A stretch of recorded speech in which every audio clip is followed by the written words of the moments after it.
Doctor ortho Ayurvedic oil and capsule, अब दर्द भी घुटने टेकेगा।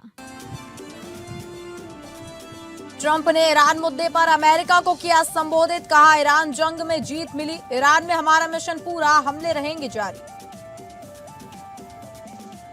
मिडिल ईस्ट संकट पर पीएम मोदी ने मंत्रिमंडल की सुरक्षा समिति की बैठक की, बोले जनता पर नहीं पड़ने देंगे असर। पीएम ने विभिन्न मंत्रालयों और विभागों की समीक्षा की। 50 साल बाद चांद की ओर फिर बड़े इंसानी कदम, नासा का आर्टेमिस 2 मिशन लॉन्च, अपोलो 17 के बाद चंद्रमा का पहला मानव युक्त मिशन। 4 जाबाज एस्ट्रोनॉट्स एक बार फिर सफर पर।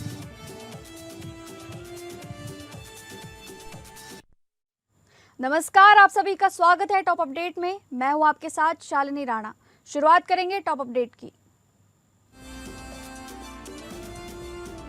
अमेरिकी राष्ट्रपति डोनाल्ड ट्रंप ने राष्ट्र के नाम संबोधन में ईरान के साथ चल रहे संघर्ष में जीत का दावा करते हुए बड़ा बयान दिया है। उन्होंने चेतावनी दी कि आने वाले 2 से 3 हफ्तों में अमेरिका ईरान पर बड़े पैमाने पर हमले तेज कर सकता है। ट्रंप ने कहा कि ईरान की मिसाइल, ड्रोन क्षमता और नौसेना काफी कमजोर हो चुकी है और सैन्य अभियान अपने अंतिम चरण में है। उन्होंने ये भी कहा कि अगर समझौता नहीं हुआ तो ईरान को पाषाण काल में भेज दिया जाएगा। ट्रंप ने हॉर्मुज़ स्ट्रेट की सुरक्षा को लेकर सहयोगी देशों की जिम्मेदारी पर भी सवाल उठाए। 19 मिनट के संबोधन में उन्होंने कोई नया ऐलान नहीं किया, लेकिन अपने पुराने रुख को दोहराया। इस बयान के बाद कच्चे तेल की कीमतों में भी उछाल देखा गया है। पश्चिम एशिया में बढ़ते तनाव के बीच प्रधानमंत्री नरेंद्र मोदी ने सुरक्षा मामलों की कैबिनेट समिति यानी सीसीएस की अहम बैठक की अध्यक्षता की, जिसमें क्षेत्रीय हालात और भारत के राष्ट्र हितों पर संभावित प्रभाव की समीक्षा की गई। अमेरिका इजरायल के ईरान पर हमलों के बाद ये दूसरी उच्च स्तरीय बैठक रही, जिसमें हॉर्मुज़ जल डमरू मध्य समेत वैश्विक ऊर्जा बाजार में आई अस्थिरता पर चर्चा हुई। बैठक में आम जनता की जरूरतों की उपलब्धता और सरकार द्वारा उठाए गए कदमों का भी आकलन किया गया। प्रधानमंत्री ने सभी विभागों को निर्देश दिए कि नागरिकों को इस वैश्विक संकट के प्रभाव से बचाने के लिए हर संभव कदम उठाए जाएं। साथ ही उर्वरकों की उपलब्धता और खरीफ रबी सीजन की तैयारी की भी समीक्षा की गई।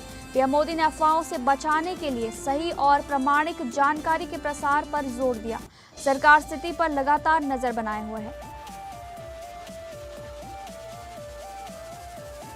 मानव अंतरिक्ष इतिहास में एक और ऐतिहासिक पल जुड़ गया है, जहां नासा का आर्टेमिस 2 मिशन 4 अंतरिक्ष यात्रियों को लेकर चंद्रमा की ओर रवाना हो गया है। फ्लोरिडा के केनेडी स्पेस सेंटर से एसएलएस रॉकेट ने जोरदार गर्जना के साथ उड़ान भरी, जिसे देखने के लिए हजारों लोग मौजूद रहे। ये 1972 के अपोलो 17 मिशन के बाद पहला मानव युक्त मिशन है जो चंद्रमा की ओर बढ़ रहा है। मिशन आर्टेमिस कार्यक्रम का अहम हिस्सा है, जिसका लक्ष्य भविष्य में चंद्रमा पर मानव की वापसी सुनिश्चित करना है। उड़ान से पहले अंतरिक्ष यात्रियों ने भावुक संदेश देते हुए कहा कि वे पूरी मानवता का प्रतिनिधित्व कर रहे हैं। आर्टेमिस 2 की सफलता के बाद आर्टेमिस 3 मिशन में चंद्रमा पर लैंडिंग की योजना है। दुनिया भर की नजरें अब इस ऐतिहासिक मिशन पर टिकी हुई हैं।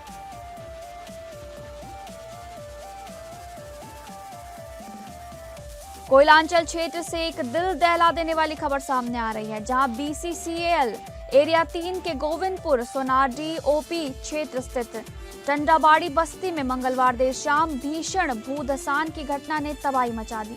इस हादसे में कई घर पल भर में जमींदोज हो गए और मलबे में दबकर 3 लोगों की दर्दनाक मौत हो गई है, जिसके बाद पूरे इलाके में मातम के साथ भारी आक्रोश फैल गया है। हालात का जायजा लेने पहुंचे बीसीसीएल के डीटी संजय सिंह और जीएमवी विजय कुमार को ग्रामीणों के जबरदस्त गुस्से का सामना करना पड़ा।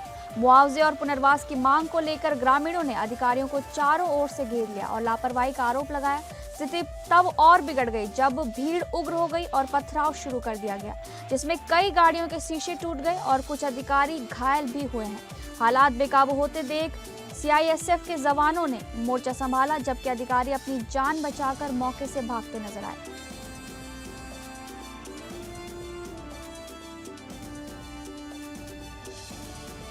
चंडीगढ़ में बीजेपी पंजाब कार्यालय के बाहर एक मामूली लेकिन दहशत फैलाने वाला धमाका हुआ है। जानकारी के मुताबिक बाइक पर सवार 2 हेलमेट पहने हमलावर आए और क्रूड बम फेंककर मौके से फरार हो गए। हालांकि इस घटना में किसी के हताहत होने की खबर नहीं है। धमाका इतना तेज था कि आसपास खड़ी गाड़ियों के शीशे टूट गए और इमारत की दीवारों पर 70 से 80 तक छर्रों जैसे निशान मिले हैं। घटना का सीसीटीवी वीडियो भी सामने आया है, जिसमें एक संदिग्ध ग्रेनेड जैसी वस्तु फेंकते हुए दिखाई दे रहा है, जबकि दूसरा आरोपी इसे रिकॉर्ड कर रहा था। प्रारंभिक जांच में विस्फोटक सामग्री के इस्तेमाल की आशंका जताई जा रही है। मौके पर Punjab police, NIA, forensic team, crime branch और ऑपरेशन सेल समेत कई एजेंसियां जांच में जुट गई हैं और पूरे इलाके में हाई अलर्ट जारी कर दिया गया है। रॉबिन प्रकरण में एक नया और सनसनीखेज मोड़ सामने आया है, जहां पूर्व बीजेपी सांसद कुंवर भारतेंद्र सिंह और तालिब बंधुओं के बीच जोरदार विवाद हो गया। जानकारी के मुताबिक भारतेंद्र सिंह आरोपी कारोबारी तालिब और खालिद की फैक्ट्री पहुंचे थे, जहां माहौल अचानक तनावपूर्ण हो गया। कार्रवाई से परेशान तालिब बंधुओं ने एक तरफा कार्रवाई का आरोप लगाते हुए आत्महत्या की चेतावनी दे डाली। हालात तब और बिगड़ गए जब उन्होंने पुलिस से कबाइन छीनकर खुद को गोली मारने की कोशिश की और भारतेंद्र सिंह की गाड़ी के आगे लेटकर जान देने का प्रयास किया। मौके पर अफरा तफरी मच गई, जिसके बाद पुलिस ने तत्परता दिखाते हुए दोनों को काबू में लिया। इस बीच किसी तरह पूर्व सांसद वहां से सुरक्षित निकल पाए। पूरा मामला थाना कोतवाली शहर के चांदपुर चुंगी क्षेत्र का बताया जा रहा है, जहां फिलहाल भारी पुलिस बल तैनात है और जांच जारी है।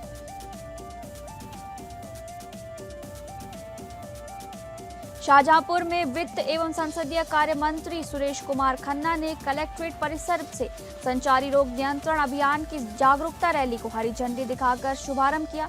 यह अभियान 1 अप्रैल से 30 अप्रैल 2026 तक पूरे जनपद में चलाया जाएगा, जबकि 10 से 30 अप्रैल के बीच दस्तक अभियान भी संचालित होगा।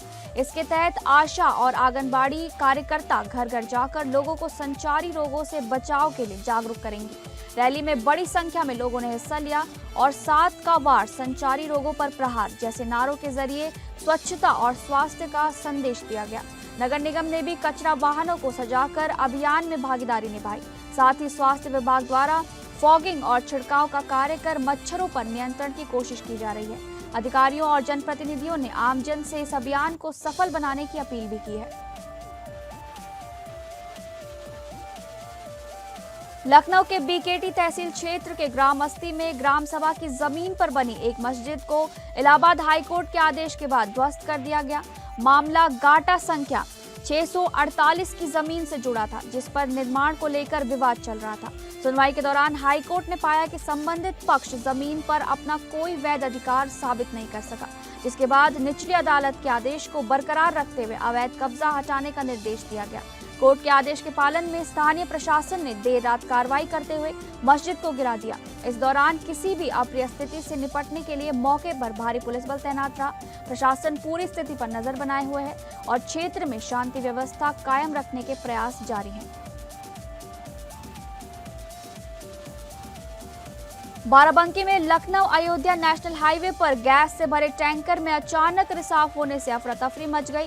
नगर कोतवाली क्षेत्र के असैनी मोड़ के पास हुई इस घटना से राहगीरों में दहशत फैल गई और सुरक्षा के मद्देनजर हाईवे की दोनों लेन को तुरंत बंद कर रूट डाइवर्ट कर दिया गया। जानकारी के मुताबिक चालक गुरप्रीत मथुरा से करीब 18 टन एलपीजी लेकर नेपाल जा रहा था, तभी टैंकर के वाल्व से गैस लीक होने लगी। चालक की सूझबूझ से बड़ा हादसा टल गया, जिसने तुरंत वाहन रोककर पुलिस को सूचना दी। मौके पर पहुंची पुलिस, ट्रैफिक टीम और फायर ब्रिगेड ने स्थिति को संभालते हुए इलाके को खाली कराया। रूट डाइवर्जन के चलते शहर में भारी जाम लग गया और कई दुकानों को एहतियातन बंद करा दिया गया। प्रशासन देर शाम तक रिसाव को पूरी तरह नियंत्रित करने में जुटा रहा। कानपुर में हनुमान जयंती के मद्देनजर पनकी मंदिर क्षेत्र में सुरक्षा व्यवस्था को लेकर पुलिस प्रशासन पूरी तरह अलर्ट मोड पर नजर आ रहा है। डीसीपी पश्चिम एसएम कासिम अबीदी ने मंदिर परिसर और आसपास के संवेदनशील इलाकों का निरीक्षण कर सुरक्षा व्यवस्थाओं की गहन समीक्षा की। इस दौरान उन्होंने धर्मगुरुओं और आयोजन समितियों के साथ बैठक कर शोभा यात्रा और श्रद्धालुओं की भीड़ को लेकर जरूरी दिशा निर्देश दिए। उन्होंने साफ कहा कि भीड़ प्रबंधन सर्वोच्च प्राथमिकता है और इसमें किसी भी तरह की लापरवाही बर्दाश्त नहीं होगी। मंदिर परिसर में बैरिकेडिंग, प्रवेश और निकास मार्गों की स्पष्ट व्यवस्था सुनिश्चित करने के निर्देश दिए गए हैं। साथ ही ट्रैफिक डायवर्जन प्लान को प्रभावी ढंग से लागू करने पर जोर दिया गया है। सीसीटीवी निगरानी के साथ महिला श्रद्धालुओं की सुरक्षा के लिए पर्याप्त महिला पुलिस बल भी तैनात किया गया है।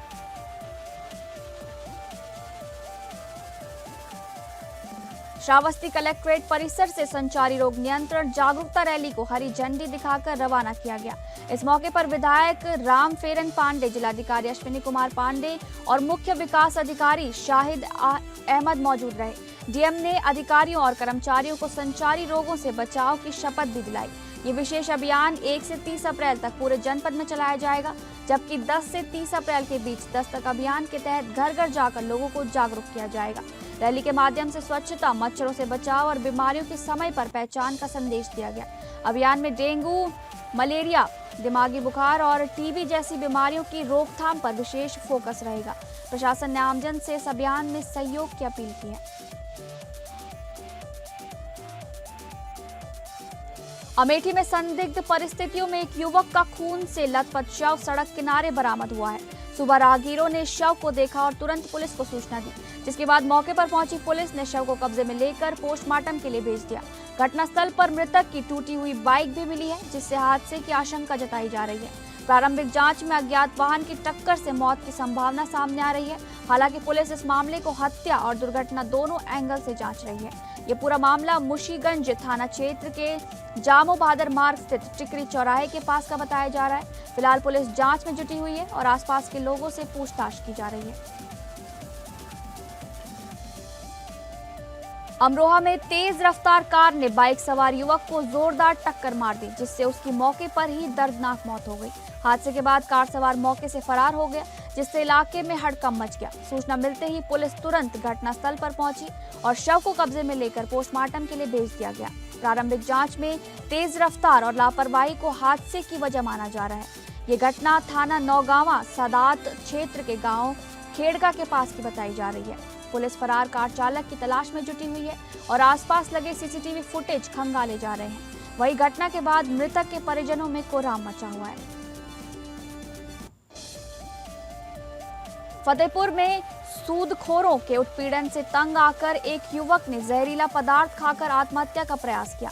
सदर कोतवाली क्षेत्र के पक्के तालाब निवासी शिव कुमार, जो सराफा की छोटी दुकान चलाते हैं, उनकी हालत गंभीर बताई जा रही है और उन्हें जिला अस्पताल में भर्ती कराया गया है। परिजनों के मुताबिक महफूज और नीलू नाम के दो सूदखोर आए दिन दुकान पर आकर गाली गलौज और धमकी देते थे, जबकि मूल रकम चुकाने के बावजूद अधिक ब्याज का दबाव बना रहे थे। युवक की जेब से एक सुसाइड नोट भी बरामद हुआ है, जिसमें उससे इस उत्पीड़न का जिक्र किया गया है। घटना की सूचना मिलते ही पुलिस मौके पर पहुंची और तत्काल अस्पताल में उन्हें भर्ती कराया गया। डॉक्टरों के अनुसार युवक का इलाज जारी है और फिलहाल स्थिति नियंत्रण में बताई जा रही है। पुलिस पूरे मामले की जांच में जुटी हुई है। झांसी में दबंगों के आतंक के चलते किसान अपनी जमीन पर खड़ी फसल काटने के लिए तरस रहा है। पीड़ित किसान का आरोप है कि इलाके के दबंग उसे फसल काटने से रोक रहे हैं और ऐसा करने पर फसल को आग लगाने की धमकी दे रहे हैं। किसान का कहना है कि कई दिनों से कोशिश करने के बावजूद हर बार उसे डराकर भगा दिया जाता है और जान से मारने व झूठे मुकदमों में फंसाने की धमकी दी जा रही है। मामले को और गंभीर बनाते हुए किसान ने स्थानीय प्रशासन पर भी मिलीभगत के आरोप लगाए हैं, जिससे दबंगों के हौसले बुलंद हैं। न्याय की आस में भटकता किसान आखिरकार एसएसपी के पास पहुंचा और शिकायत दर्ज कराई। पीड़ित ने गुहार लगाई है कि उसे उसकी फसल काटने दी जाए और दोषियों पर सख्त कार्रवाई हो। फिलहाल मामला तूल पकड़ता जा रहा है और प्रशासन की भूमिका पर सवाल खड़े हो रहे हैं।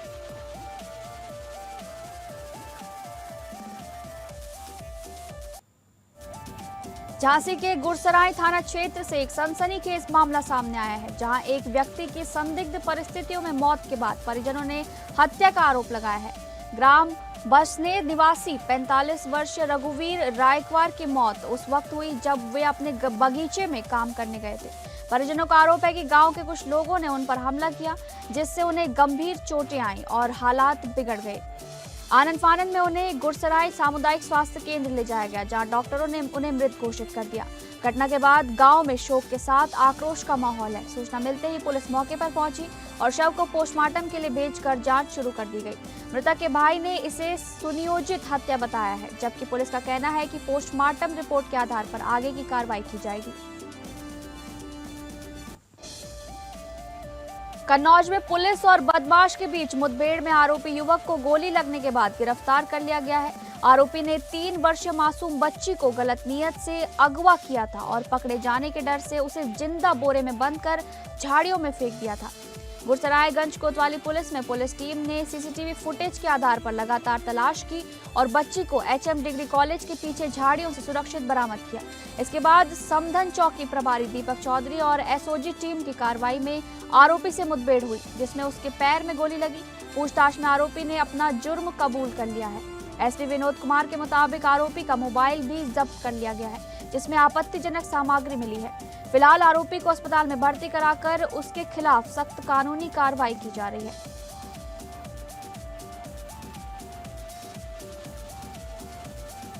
कुशीनगर में श्रद्धालुओं से भरी एक ट्रैक्टर ट्रॉली अनियंत्रित होकर बड़ी गंडक नहर में जा गिरी, जिससे हड़कंप मच गया। इस हादसे में करीब 25 लोग घायल बताए जा रहे हैं, जिनमें 14 की हालत गंभीर बताई जा रही है।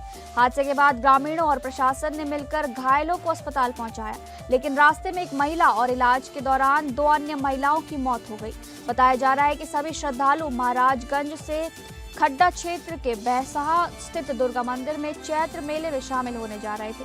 मोड़ पर संतुलन बिगड़ने से ट्रॉली नहर में जा गिरी। हालांकि नहर में पानी न होने से बड़ा हादसा टल गया। गंभीर रूप से घायल 2 लोगों को मेडिकल कॉलेज गोरखपुर रेफर किया गया है। डीएम महेंद्र सिंह तंवर और एसपी केशव कुमार ने अस्पताल पहुंचकर घायलों का हाल जाना और राहत कार्य तेज कर दिए हैं। मुरादाबाद के बिलारी क्षेत्र में ग्राम नागलिया शाहपुर में एक पोल्ट्री फार्म में लगी भीषण आग ने भारी तबाही मचा दी। शुरुआती जानकारी के मुताबिक हाई टेंशन बिजली लाइन में शॉर्ट सर्किट के चलते आग लगी, जिसने देखते ही देखते विकराल रूप ले लिया। आग इतनी भयावह थी कि पूरा फार्म कुछ ही मिनटों में जलकर राख हो गया और हजारों मुर्गियां जिंदा जल गई। फार्म में रखा दाना, उपकरण और अन्य सामान भी पूरी तरह खाक हो गया। इस हादसे में करीब 12 लाख रुपए के नुकसान का अनुमान लगाया जा रहा है, जिससे मालिक का पूरा कारोबार तबाह हो गया। घटना के बाद परिवार का रो रो कर बुरा हाल है, जबकि ग्रामीणों ने बिजली विभाग की लापरवाही पर सवाल उठाए हैं। सूचना पर पहुंची प्रशासनिक टीम नुकसान का आकलन कर रही है और पीड़ित को मुआवजे की मांग उठा रही है। मुरादाबाद में पुलिस और एसटीएफ की संयुक्त कार्रवाई में 50,000 का इनामी गैंगस्टर आशु चड्डा उर्फ मोंटी एनकाउंटर में मारा गया है, जबकि उसका एक साथी मौके से फरार बताया जा रहा है कि कुख्यात बदमाश पर हत्या, लूट, रंगदारी और गैंगस्टर एक्ट समेत 36 से ज्यादा गंभीर मुकदमे दर्ज थे। हाल ही में उसने एक बड़े व्यापारी से 5 करोड़ की रंगदारी मांगी थी और फैक्ट्री के बाहर फायरिंग कर दहशत फैलाई थी। सटीक सूचना के आधार पर एसटीएफ मेरठ और स्थानीय पुलिस ने घेराबंदी की, जहां मुठभेड़ के दौरान मोंटी ने पुलिस पर अंधाधुंध फायरिंग की। जवाबी कार्रवाई में वो गंभीर रूप से घायल हुआ और अस्पताल में डॉक्टरों ने उसे मृत घोषित कर दिया। लंबे समय से फरारी अपराधी पश्चिमी यूपी में आतंक का पर्याय बना हुआ था, जिसकी तलाश में पुलिस लगातार दबिश दे रही थी। फिलहाल फरार साथी की तलाश में सर्च ऑपरेशन जारी है।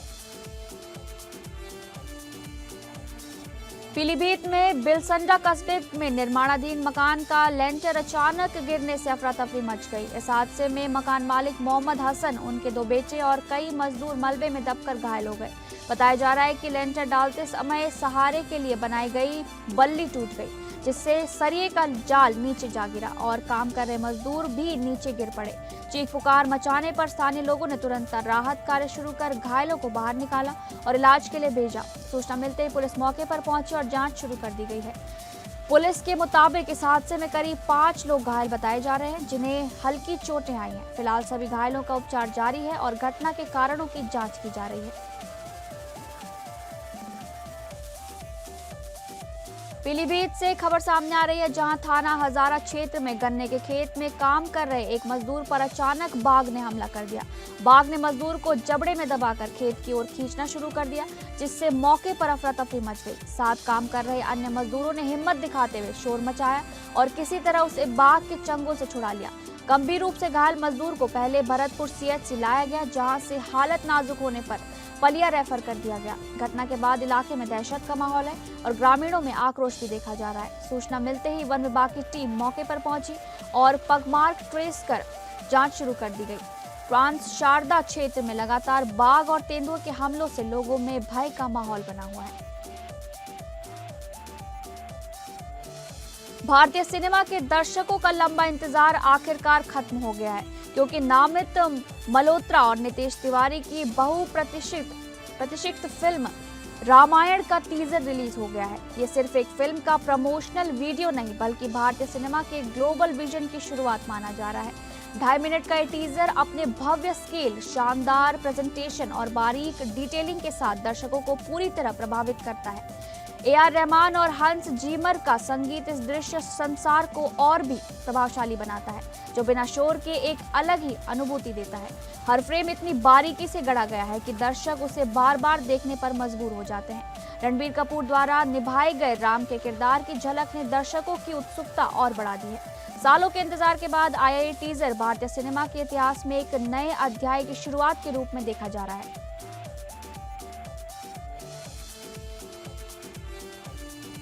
IPL 2026 में दिल्ली कैपिटल्स ने शानदार प्रदर्शन करते हुए लखनऊ सुपर जायंट्स को 6 विकेट से मात दी है। लखनऊ के एकाना स्टेडियम में खेले गए मुकाबले में पहले बल्लेबाजी करते हुए लखनऊ की टीम 18.4 ओवर में 141 रन पर ऑल आउट हो गई।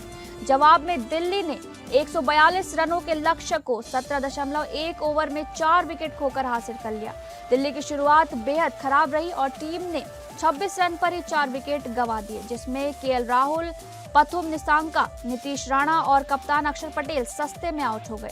इसके बाद समीर रिजवी और क्रिस्टन स्टब्स ने 119 रनों की शानदार साझेदारी कर मैच का रुख पलट दिया। रिजवी 70 रन और स्टब्स 39 रन बनाकर नाबाद रहे। इससे पहले गेंदबाजी में लुंगी एनगिडी और T नटराजन ने अहम भूमिका निभाई और लखनऊ की पारी को झकझोर दिया। इस जीत के साथ दिल्ली कैपिटल्स ने IPL 2026 में अपनी पहली जीत दर्ज की है।